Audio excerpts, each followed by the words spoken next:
Hello dear students, good morning. इस video में हम सॉल्व करेंगे एक्सरसाइज 1.1 क्लास 11 मैथमेटिक्स। जिन बच्चों ने इंट्रोडक्शन वीडियो देख ली है उनके लिए यह जो एक्सरसाइज है बहुत ही ईजी होने वाला है। जिन बच्चों ने नहीं देखी है तो पहले इंट्रोडक्शन वीडियो को देख लें, फिर जाके एक्सरसाइज पे आएँ, क्योंकि इंट्रोडक्शन वीडियो में ही बेसिक नॉलेज दी जाती है।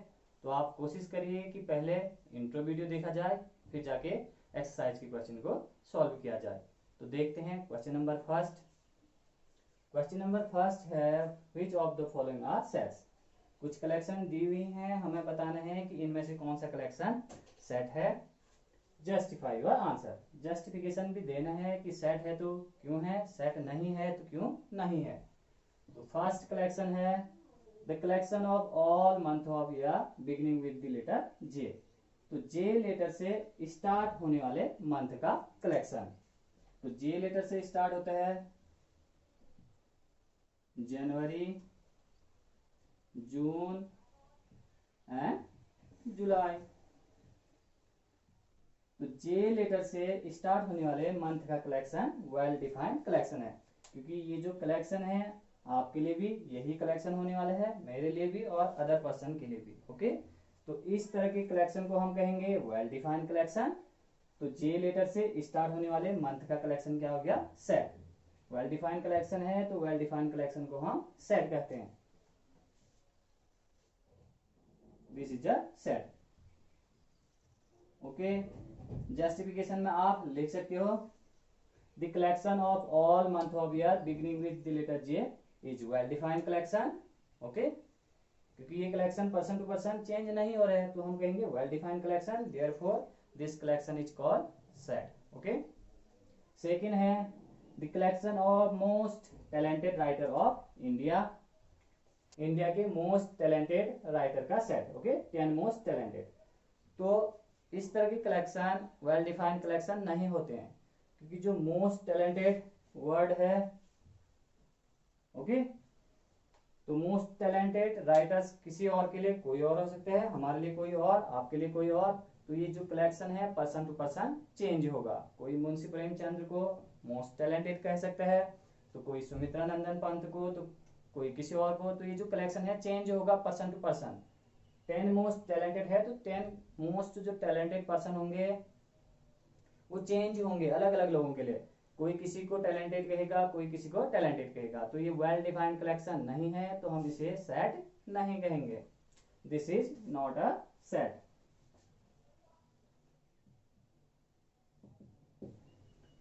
आप जस्टिफिकेशन में लिख सकते हैं, कॉज दे सकते हैं, this collection is not well defined collection. Okay, therefore this is not a set. Third है the team of 11 best cricket batsman of world. 11 best cricket batsman of world. तो ये भी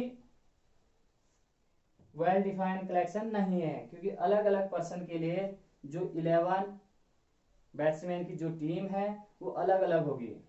आप 11 बैट्समैन आपको सेलेक्ट करने हैं तो आप किसी अलग अलग पर्सन को सेलेक्ट करोगे। हमें सेलेक्ट करना है 11 बेस्ट क्रिकेट बैट्समैन, तो हम 11 अलग बैट्समैन को सिलेक्ट करेंगे। तो अलग अलग पर्सन अलग अलग को सिलेक्ट कर सकता है। तो पर्सन टू पर्सन ये जो कलेक्शन है वो चेंज होते रहेगा। तो इस तरह के कलेक्शन को भी हम सेट नहीं कहेंगे। कॉज आप दे सकते हो यहाँ पे, this is not well defined collection, therefore this collection is not a set. Fourth है the collection of all boys in your class. Okay, तो आप 11th क्लास के स्टूडेंट हैं तो आपकी क्लास के बॉयज का सेट। तो ये वेल डिफाइंड कलेक्शन है, क्योंकि सभी पर्सन जो आपके क्लास के बॉयज हैं उन्हें आपकी क्लास के ही बॉयज कहेंगे, 11th क्लास के बॉयज हैं कहेंगे। हम भी 11th क्लास के बॉयज हैं कहेंगे, अदर पर्सन भी वही कहेंगे कि 11th क्लास के बॉयज हैं। तो सबके लिए ये जो कलेक्शन है सेम होगा। कोई ये नहीं कहेगा कि ये 12th क्लास का बॉयज है या 10th क्लास का बॉयज है। तो ये जो कलेक्शन है ये वेल डिफाइंड कलेक्शन है, तो इसे हम सेट कहेंगे। पर्सन टू पर्सन चेंज नहीं होगा ये कलेक्शन। 11th क्लास के बॉयज हैं तो 11th क्लास के ही होंगे। ओके, तो this collection is well defined collection, therefore this collection is a set. ये कलेक्शन के है सेट है। फिफ्थ देखते हैं, the collection of all natural number less than 100। तो 100 से लेस नेचुरल नंबर का सेट, तो ये वेल डिफाइंड कलेक्शन है, सभी के लिए सेम होगा 1 to 99। 1 से लेके 99 तक के नंबर का कलेक्शन सबके लिए सेम होगा, तो इसे हम सेट कहेंगे क्योंकि ये वेल डिफाइंड है, पर्सन टू पर्सन चेंज नहीं होगा। तो this collection is a set. Next है the collection of novels written by Munshi Premchand. तो मुंशी प्रेमचंद द्वारा लिखित उपन्यास, ओके, नॉवेल्स, तो इसका कलेक्शन वेल डिफाइंड कलेक्शन होगा क्योंकि सभी के लिए सेम होगा ये कलेक्शन, ओके, नॉवेल्स का कलेक्शन। तो वेल डिफाइंड कलेक्शन है तो इसे हम कहेंगे सेट, पर्सन टू पर्सन ये भी चेंज नहीं होगा। Next, the collection of all even integers. तो इवन इंटीजर्स का कलेक्शन सभी के लिए सेम होगा, पर्सन टू पर्सन चेंज नहीं होगा। 2, 4, 6, 8, 10 इस तरह का कलेक्शन, तो इसे हम वेल डिफाइंड कलेक्शन कहेंगे। तो ये क्या हो गया, सेट। कॉज में आप लिख सकते हैं this collection is well defined collection, therefore this collection is called, या this collection is a set. Next, the collection of question in this chapter. First chapter के क्वेश्चन का कलेक्शन, तो ये भी वेल डिफाइंड कलेक्शन है क्योंकि सभी के लिए सेम होगा, जितने भी पर्सन बुक खोलेंगे तो सेम सेम क्वेश्चन मिलेगा, हर किसी के लिए भी सेम क्वेश्चन होंगे, पर्सन टू पर्सन चेंज नहीं होगा। मैं देखूंगा मुझे भी वही क्वेश्चन मिलेंगे, आप देखोगे आपको भी वही क्वेश्चन दिखेंगे वहां पे, ओके। तो वेल डिफाइंड हो गया क्योंकि पर्सन टू पर्सन चेंज नहीं होगा क्वेश्चन का कलेक्शन, ओके, फर्स्ट चैप्टर के। तो इसे हम वेल डिफाइंड कलेक्शन कहेंगे, और वेल डिफाइंड कलेक्शन क्या होता है, सेट। जस्टिफिकेशन आप अपने लैंग्वेज में लिख सकते हो।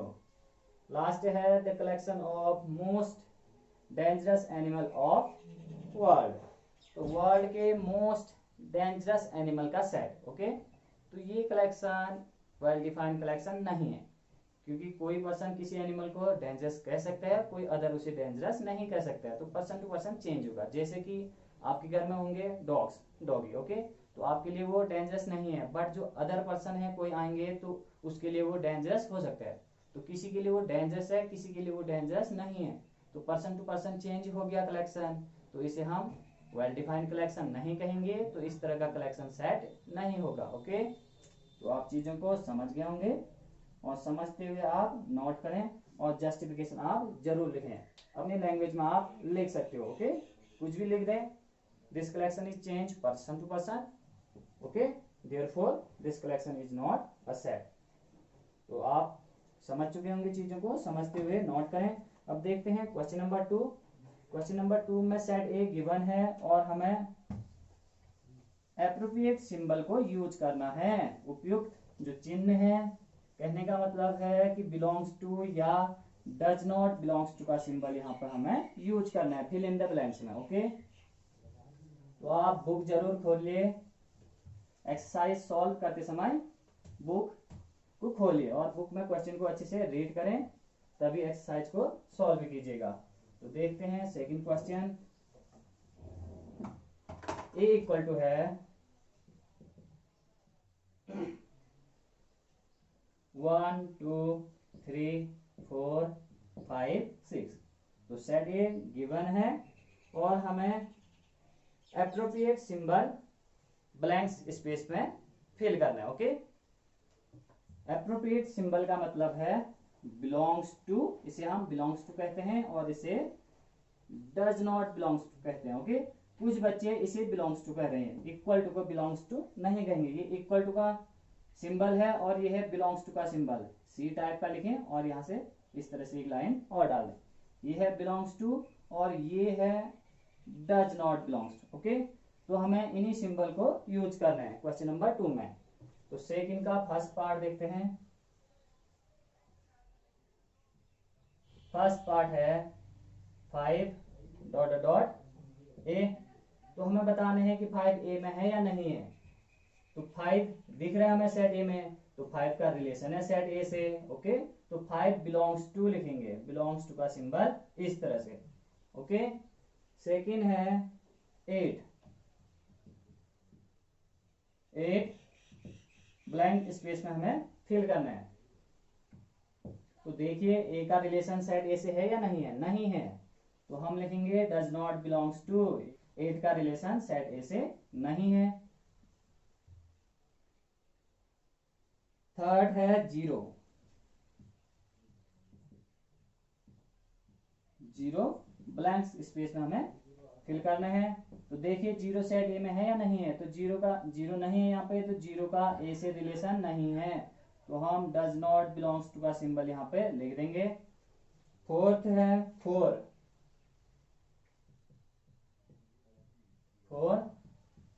और यहाँ पे हमें सिंबल यूज करना है, उचित सिंबल, अप्रोप्रिएट सिंबल। तो 4 देखिए है सेट ए में, तो 4 का रिलेशन है सेट ए से, तो हम बिलोंग्स टू का सिंबल यहाँ पे यूज करेंगे। नेक्स्ट है 2। तो आप अच्छे से देखिए 2 सेट ए में है या नहीं है? 2 सेट ए में है, तो हम लिखेंगे belongs to. 2 belongs to set A. Last है 10।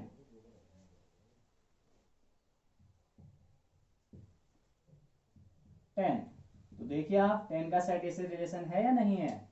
तो 10 सेट ए में है ही नहीं, तो 10 का रिलेशन नहीं है सेट ए से, तो हम डज नॉट बिलोंग्स टू का सिंबल यहाँ पे यूज करेंगे। तो आप समझ चुके होंगे कि किस तरह से बिलोंग्स टू का सिंबल लगाया जाता है, किस तरह से डज नॉट बिलोंग्स टू का सिंबल लगाया जाता है।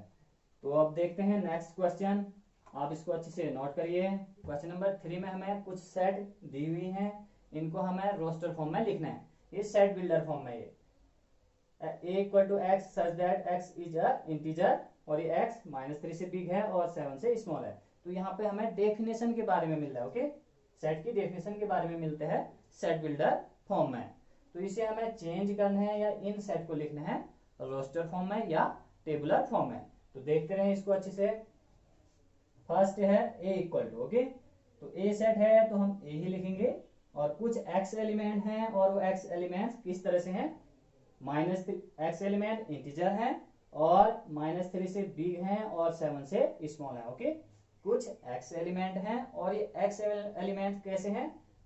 इंटीजर हैं और -3 से बिग हैं। कहने का मतलब है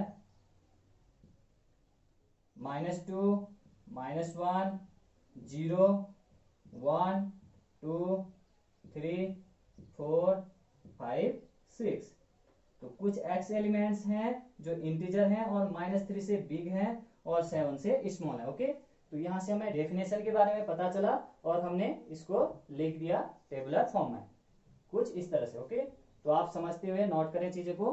देखते हैं सेकेंड बी, सेट बी है, तो देखते हैं इसको। x such that x is a natural number less than 6। तो सेट में कुछ x एलिमेंट है, सिंगल एलिमेंट नहीं है, ये कुछ x एलिमेंट है, और वो x एलिमेंट्स किस तरह से हैं? नेचुरल नंबर हैं और लेस देन 6 है, 6 से छोटे नेचुरल नंबर हैं। तो आप लिखोगे 1, 2, 3, 4। ओके, इजीली आप समझ गए होंगे। थर्ड सेट सी दिया है, किस तरह का है ये सेट? देखते हैं इसको। x such that x is a 2 digit number such that the sum of its digit is 8। x क्या है? 2 डिजिट नंबर है, जैसे कि 1, 7, ये 2 डिजिट नंबर है, और इनका सम क्या होना चाहिए? 8 होना चाहिए, डिजिट का sum. As like this 17 2 digit number है, और इन दोनों डिजिट का सम कितना है? 8 है। तो यहां से हमें डेफिनेशन के बारे में पता चला, जो ये कुछ एलिमेंट्स हैं इनकी डेफिनेशन के बारे में पता चला। ओके, तो हमें टेबुलर फॉर्म में लिखना है, तो आप इजीली लिख सकते हैं। डेफिनेशन आप समझ गए होंगे कि किस तरह के एलिमेंट्स इस सेट में हैं। 2 डिजिट नंबर हैं, जैसे कि 1, 7, और इनके डिजिट का सम कितना होना चाहिए? 8। तो ये 1, 7, एक नंबर तो ये हो गया। 2, 6 2 डिजिट नंबर है और इनके डिजिट का सम 8 है। 3, 5 इसी तरह हम लिख सकते हैं। 4, 4 लिख सकते हैं हम। 5, 3 ओके, लिख सकते हैं हम। 6, 2 62 लिख सकते हैं हम। 71 और कुछ 80 भी तो हम लिख सकते हैं, 2 डिजिट नंबर है और इसके डिजिट का सम कितना है? 8। दोनों को ऐड करेंगे 8 आएगा, बट 08 आप नहीं लिखोगे क्योंकि ये 1 डिजिट नंबर है, ओनली 8 लिखते हैं। तो हमें 2 डिजिट नंबर चाहिए, 2 डिजिट नंबर चाहिए और उनके डिजिट का सम कितना हो 8। तो आप इसको अच्छे से समझ गए होंगे। बढ़ते हैं नेक्स्ट में डी। तो इसकी डेफिनेशन क्या है, अच्छे से देखिए। x such that x is a prime number which is a divisor of 60। तो कुछ x एलिमेंट हैं वो क्या है, प्राइम नंबर हैं और 60 को डिवाइड करने वाले हैं, डिवाइजर ऑफ 60। तो प्राइम नंबर आपको पता होना चाहिए, ऐसे नंबर जिनके 3 से कम फैक्टर होते हैं, कहने का मतलब है सिर्फ 2 ही फैक्टर होते हैं, उसे हम कहते हैं प्राइम नंबर। जैसे 2 इज अ प्राइम नंबर, इसके सिर्फ 2 ही फैक्टर हैं, 1 सभी का फैक्टर होता है, एक फैक्टर तो इसका 1 है और एक खुद 2, तो 2 के 2 फैक्टर हैं। 3 प्राइम नंबर है, इसके भी 2 ही फैक्टर हैं, 1 सभी का फैक्टर होता ही और 3 का एक फैक्टर 3 खुद ही है। ओके, तो 2, 3, 5 इस तरह के नंबर क्या होते हैं, प्राइम नंबर। 7, तो आप प्राइम नंबर समझ गए होंगे। तो हमें ऐसे प्राइम नंबर लिखना है जो 60 के डिवाइजर हों, 60 को डिवाइड करने वाले हों। तो 2 हम लिख सकते हैं, 2 is a divisor of 60। Okay, 3 is a prime number and divisor of 60। 5 is a prime number and divisor of 60। ये प्राइम नंबर हैं और इनसे हम 60 को भी डिवाइड कर सकते हैं। ओके, इनके अलावा ऐसे कोई नंबर नहीं है या ऐसे कोई प्राइम नंबर नहीं है जो 60 को डिवाइड करे। प्राइम नंबर तो बहुत हैं बट 60 को डिवाइड करने वाले नहीं हैं। नेक्स्ट ई सेट है the set of all letter in the word trigonometry. तो ट्रिग्नोमेट्री वर्ड के लेटर से हमें सेट बनाना है। इसके लिए आप एक इंपोर्टेंट पॉइंट लिखोगे, तब तक इसको नोट करें। इंट्रो वीडियो में एक पॉइंट मिस हो गया था तो उसे आप यहां पे लिखोगे।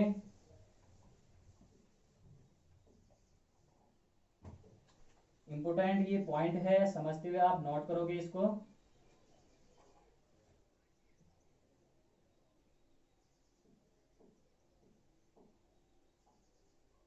Elements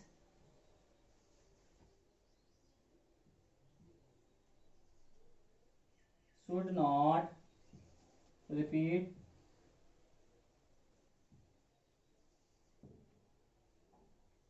in tabular form।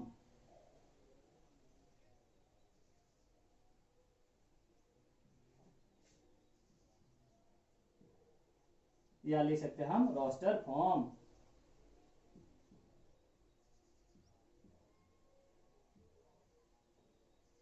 Okay, तो टेबुलर फॉर्म में या रोस्टर फॉर्म में हम एलिमेंट्स को रिपीट नहीं करेंगे, एलिमेंट्स रिपीट नहीं होनी चाहिए। किस फॉर्म में, टेबुलर फॉर्म में या रोस्टर फॉर्म में।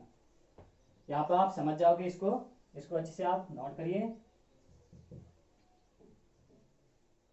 ट्रिग्नोमेट्री वर्ड के लेटर से हमें सेट बनाना है। तो टेबुलर फॉर्म में हमें लिखना है, रोस्टर फॉर्म में लिखना है, तो हम एलिमेंट्स को रिपीट नहीं करेंगे। ओके, इस रूल के अकॉर्डिंग। तो टी है तो टी लिख दीजिए, आर आई, आर भी लिखें, आई भी लिखें, जी भी लिखें, ओ भी लिखें। ओके, टी लिखा, आर लिखा, आई लिखा, जी लिखा, ओ लिखा, एन भी लिख दें। ओके, ओ तो हम लिख चुके हैं, दोबारा यहाँ पर ओ आया है तो ओ को नहीं लिखेंगे। एम लिख दें, एम नहीं आया है। ई नहीं आया है, ई भी लिख दें। टी आ चुका है, टी नहीं लिखेंगे। आर आ चुका है, आर नहीं लिखेंगे। वाई नहीं आया है तो वाई हम इस कलेक्शन में लिख देंगे। तो सेट के अंदर इन ऑब्जेक्ट्स को या इन लेटर को हम एलिमेंट्स कहते हैं। तो एलिमेंट्स रिपीट नहीं होने चाहिए रोस्टर फॉर्म या टेबुलर फॉर्म में। ओके, तो आप इसको समझ गए होंगे। इसी तरह इसको भी हम लिखेंगे, सेट एफ। तो सेट एफ क्या है देख लेते हैं पहले। The set of all letter in the word better. तो बेटर वर्ड के लेटर से हमें सेट बनाना है। तो देखें इसको, बी है तो बी लिखेंगे। ओके, कॉमा लगाएंगे। ई है तो ई लिख दें। डबल टी है तो एक ही टी लिखेंगे, एक टी आ चुका है तो दोबारा टी नहीं लिखेंगे। ई हम लिख चुके हैं। आर को लिख देंगे, क्योंकि आर अभी तक नहीं आया है। तो इस चीज को आप समझ गए होंगे, तो आप समझते हुए नोट करें। बढ़ते हैं नेक्स्ट क्वेश्चन की तरफ। Question number 4।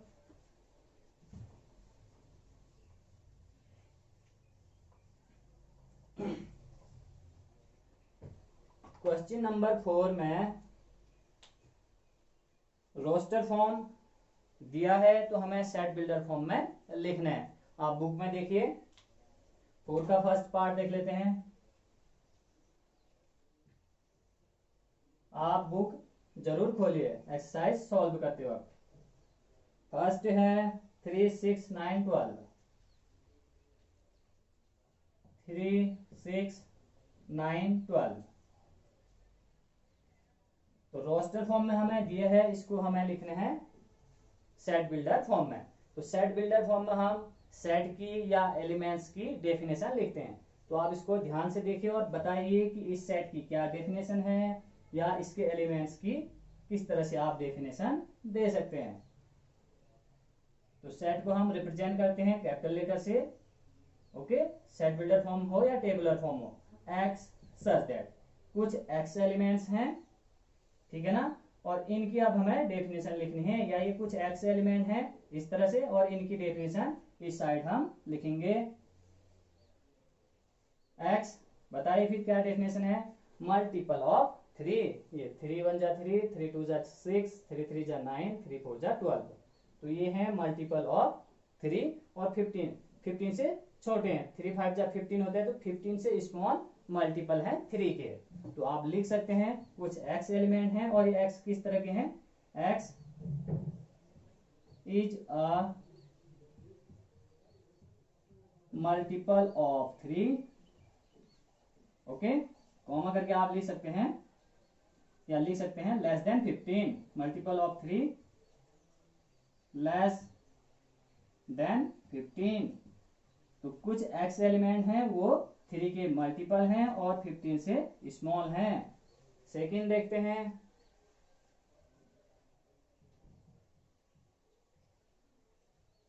सेकंड है 2 4 8 16 32।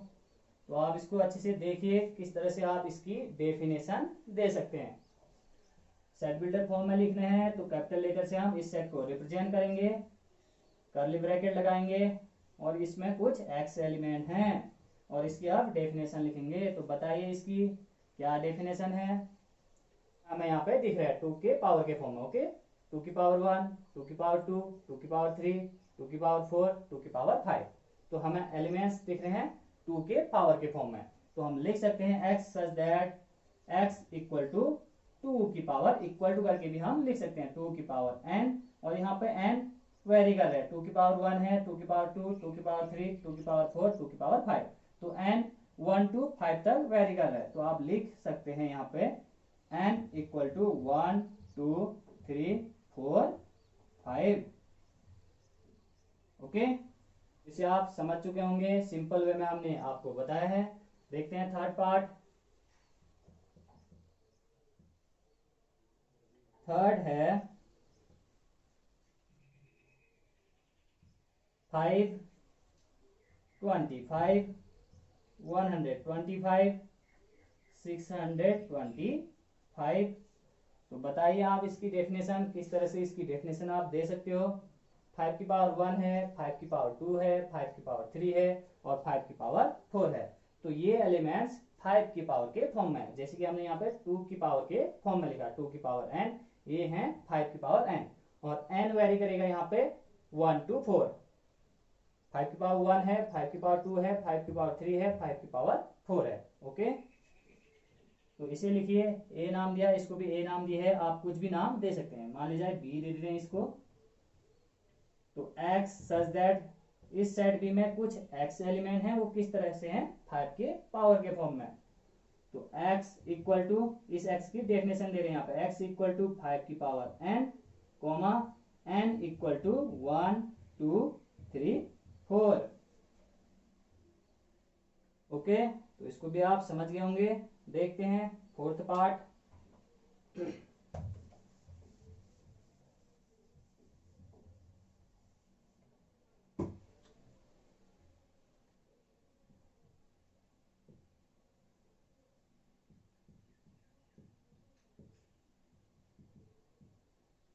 से देखिए इस सेट को और बताइए कि इसकी आप क्या डेफिनेशन दे सकते हैं।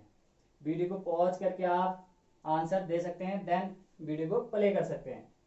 तो ये है इवन नंबर 2 4 6 इवन नंबर का सेट है या multiple of 2, infinite multiple of 2। Okay, तो आप इसे लिख सकते हो, इसे बी कहा, इसे सी कहते हैं। सी इक्वल टू, सी में कुछ एक्स एलिमेंट है और वो एक्स एलिमेंट्स किस तरह से हैं, इवन नंबर है वो, तो x is a even number.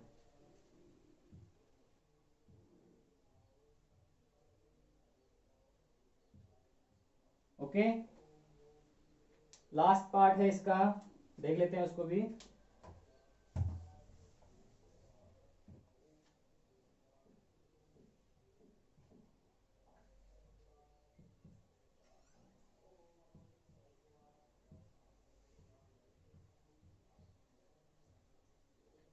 ध्यान से देखें इसे और इसकी डेफिनेशन को पहचानें। ओके, 1 4 9, फिर इसके बाद आएगा 16 25 36 49, लास्ट में आ रहा है 100। तो पहचानिए इसको, इसकी डेफिनेशन को चेक करिए। ये सी है, इसको हम नेम दे सकते हैं डी। डी में भी कुछ एक्स एलिमेंट हैं और ये एक्स एलिमेंट किस तरह से हैं, ये है नेचुरल नंबर का स्क्वायर। 1 का स्क्वायर है, ये 2 का स्क्वायर, ये 3 का स्क्वायर, फिर इसके बाद आता 4 का स्क्वायर, फिर 5 का स्क्वायर, 6 का स्क्वायर, 7 का स्क्वायर, 8 का स्क्वायर, 9 का स्क्वायर, फिर लास्ट में ये है 10 का स्क्वायर। ओके, बीच के कुछ एलिमेंट्स यहाँ पे नहीं लिखे गए हैं, तो आप इसको समझोगे। तो ये है फर्स्ट 10 नेचुरल नंबर का स्क्वायर। ओके, तो आप लिख सकते हैं x equal to n square. Okay, natural number का स्क्वायर, और ये n कहां तक वेरी कर रहा है, यहाँ पर 1 का स्क्वायर है, यहाँ 2 का स्क्वायर, यहाँ 3 का स्क्वायर और 10 के स्क्वायर तक। ठीक, तो यहाँ पे n वेरी कर रहा है 1 to 10, तो आप लिख सकते हो n equal to 1 to dot 10 तक। ओके, n 1 से 10 तक है और उनका स्क्वायर हम यहाँ पे कर रहे हैं। तो आप इसको भी समझ गए होंगे। कुछ एक्स एलिमेंट है, वो एक्स एलिमेंट्स किस तरह से हैं, नेचुरल नंबर का स्क्वायर है या फर्स्ट 10 नेचुरल नंबर का स्क्वायर है। ठीक, तो इस तरह से आप लिखोगे x such that x equal to n square और एन वेरी कर रहा है 1 to 10। ओके, तो इसे आप समझ गए होंगे। 2 क्वेश्चन और है यहाँ पे, आप इसको होमवर्क में करोगे। ठीक, सिंपल है, इसी तरह से आप उनका सॉल्यूशन दोगे। सेट बिल्डर फॉर्म आप जानते हो, टेबुलर फॉर्म, रोस्टर फॉर्म जानते हो, बिलोंग्स टू का कॉन्सेप्ट आपको पता है, तो आप होमवर्क में अच्छे से करिए और समझते हुए चीजों को नोट करिए। और एक बार फिर से मैं कहना चाहूंगा कि जिन बच्चों ने इंट्रो वीडियो नहीं देखा है तो पहले इंट्रोडक्शन को देखिए, बेसिक को समझिए, देन एक्सरसाइज को सॉल्व करिए। इंट्रोडक्शन में आप बेसिक चीजें समझ जाओगे तो आपको एक्सरसाइज में कहीं पे भी प्रॉब्लम नहीं होगी। ओके, तो थैंक यू।